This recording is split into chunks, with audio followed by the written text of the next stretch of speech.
Saya ujiannya beneran loh waktu itu.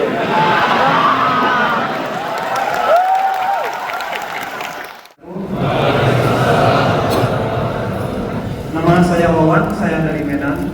Saya jurusan Itu poin aja ya, ITB. Saya ingin bertanya, berangkat dari cerita Pak Anies ada dua tadi yang terinspirasi dari Bang Iman yang berkata kalau beliau itu terinspirasi dari cara Pengantin. Yang kedua, berangkat dari cerita Bapak yang bertemu Presiden B.J. Habibie waktu SMK yang beliau cerita kalau kita butuh alat transportasi.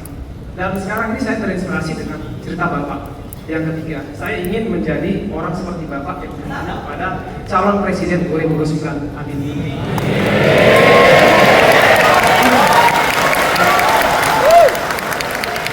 Sebenarnya Pak, apa sih visi Bapak selain yang umum perubahan, yaitu yang spesifik terhadap nantinya 10 atau 20 tahun ke depan itu yang berkaitan dengan teknologi. Yang kita tahu kalau negara-negara maju seperti Amerika dan yang lainnya, Eropa dan yang Asia, Jepang, Cina itu mereka itu maju gara-gara teknologi. Lalu ini serupa pertanyaan saya juga, apakah di misi-misi Bapak 10-20 tahun terakhir itu akan ada melibatkan inisiatif dari ITB khususnya yang berlatar belakang engineering, lalu spesifiknya yaitu bagaimana kami akan mempersiapkannya nanti gitu. Apakah kami mungkin sebagian besar akan berdiaspora di luar negeri dan mengharumkan bangsa. Dan saya nggak tahu mau kemana nanti, apakah saya akan berdiaspora juga atau membantu Bapak untuk memajukan negara kita.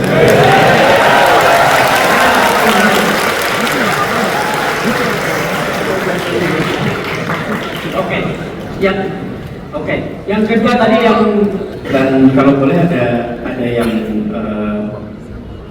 Ahwat juga dapat kesempatan. Ya, kita berikan aja. Yang langsung pertama perempuan tadi itu yang agak sebelah tengah ya situ. Assalamualaikum warahmatullahi wabarakatuh.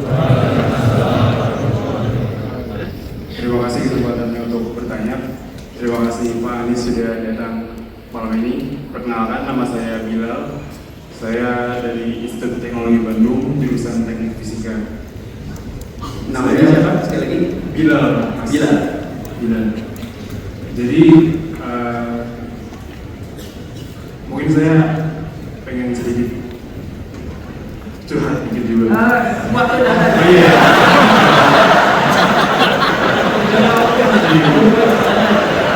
Jadi saya buat sesuatu ini, Pak. Jadi di sini kita semua setuju dengan yang Pak Anies sampaikan. Makanya kita semua hadir di sini gitu. Kita setuju bahwa kita perlu menjaga optimisme kita terhadap Indonesia, dan kita setuju bahwa satu hal yang paling penting untuk menjaga optimisme tersebut adalah meningkatkan daya pikir kritis masyarakat Indonesia.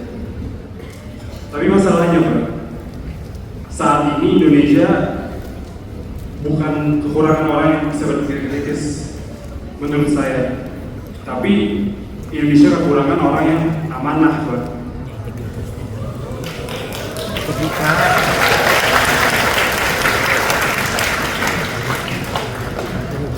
Mengapa saya bisa menyampaikan demikian? Karena orang-orang yang berada di pemerintahan, mereka bukan tidak pintar, mereka punya gelar yang tinggi, mereka punya daya pikir kritis yang baik.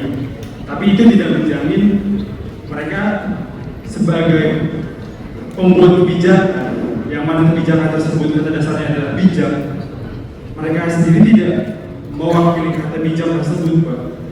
Sehingga yang saya sedihkan adalah kami sebagai masyarakat ingin memperbaiki Indonesia, kami ingin menjaga optimisme kita terhadap Indonesia, tapi upaya kami seperti dibungkam, seperti kami tidak dipedulikan oleh mereka yang ada di atas sana. Itu poin pertanyaannya apa? Iya, ingin lagi loh. Kalau tidak saya tahu. Siap. Sedangkan untuk kita masuk ke pemerintahan yang pernah seperti dilakukan oleh Mas Anies juga, itu tidak mudah untuk bisa bersih di dalam pemerintahan. Jadi dari luar sulit, data dalam juga sulit gitu. Jadi pertanyaan saya adalah bagaimana cara terbaik yang bisa kita lakukan sebagai masyarakat Indonesia untuk tetap menjaga optimisme kita untuk selalu ada dan selalu meningkat setiap harinya, Pak. Terima kasih. Baik. Pertanyaan saya. Warahmatullahi wabarakatuh. Terima kasih atas pemaparannya malam ini Pak Anies. Perkenalkan nama saya Anies bahwa saya alumni kepada juga Pak Anies. Namun saat ini saya alhamdulillah bekerja di Institut Teknologi Bandung. Pertanyaan saya langsung saja begini Pak. Berkaca dengan pengalaman Bapak di Kementerian Pendidikan dan Pemerintahan serta amanah lainnya, bagaimana sikap Bapak dalam mempertahankan visi serta integritas ketika berada di ruang tersebut agar tidak menjadi disetir atau disetir pada sistem yang saat ini sudah banyak menormalisasikan hal-hal yang tidak wajar. Begitu saja. Tolong disebutkan kembali namanya dari emang. Nama saya Anies Zawal. Oh, Panggilan sebenarnya. Zawal Pak. Saya ujiannya beneran loh waktu itu.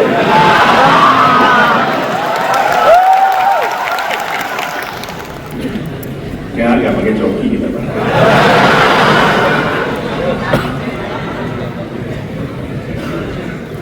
Wawan, makasih. Wawan, tentang apa misi dan nanti Anda memutuskan mau ikut bergabung atau hijrah. Nomor satu, Anda harus memiliki kompetensi kelas global. Ruang kuliah boleh di Bandung, ruang kuliah boleh di Ciamis, ruang kuliah boleh di Cirebon, tapi kompetensi harus berstandar global. Jadi kira-kira seperti itu. Nah, itu pada pertanyaan kedua. Pertanyaan pertama tentang misi dan lain-lain. Ini ya sebenarnya kalau kita lihat, ini udah selesai kampanye, Anda tanya misi. Salah nanti. Tapi saya ingin katakan, Anda boleh bandingkan di dalam dokumen statement mission, kata teknologi itu diucapkan 38 kali dalam dokumen kita. Kita menekankan pentingnya soal teknologi sebagai enabler, sebagai akselerator di berbagai bidang. Dan selalu pesannya adalah teknologi itu jadi equalizer untuk Indonesia. Jadi membuat penyetaraan, jangan teknologi justru meningkatkan ketimpangan.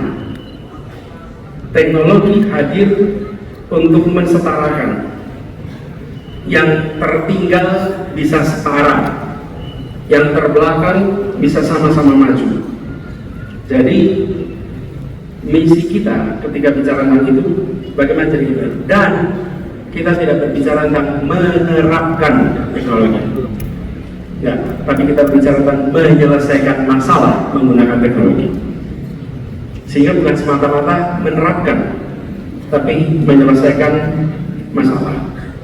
Kadang-kadang kita sudah belajar ilmunya, karena kita belajar ilmunya, kita ingin terapkan ilmu kita. Jangan, kita lihat masalah Indonesia apa, kalau kita gunakan ilmu yang kita miliki untuk menyelesaikan masalah yang kita ada. Itu misinya, itu gagasannya.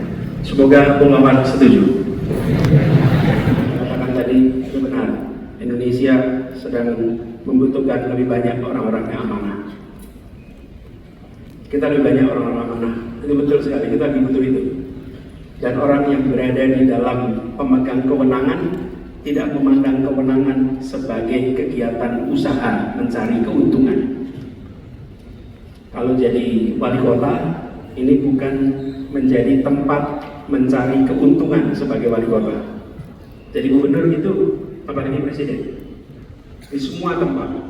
Seringkali sekarang ini memegang kewenangan dijadikan sebagai kesempatan untuk meningkatkan kemakmuran. Karena itu, kalau terjadi demosi, diganti, dianggap malapetaka. Kalau tidak menganggap pekerjaan di pemerintahan itu sebagai cara untuk meningkatkan kekayaan, maka terjadi rotasi, rileks saja. Tapi kalau itu dianggap sebagai cara meningkatkan kekayaan, itu masalah. Ini harus dikembalikan. Yang tadi saya katakan tadi, kita perlu mengembalikan orang-orang orang-orang terpercaya, orang-orang yang dipercaya. Kalau boleh saya sampaikan persamaan orang amanah. Kenapa kita butuh amanah? Amanah itu dibuat persamaannya bisa. Amanah ini kepercayaan bahasa Inggrisnya trust. Kepercayaan ya, bukan faith ya. Kalau faith itu keyakinan, ini kepercayaan.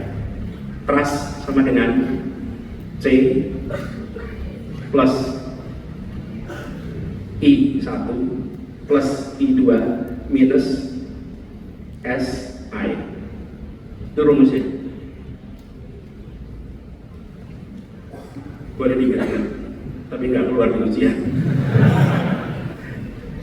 T trust, C apa C itu kira-kira?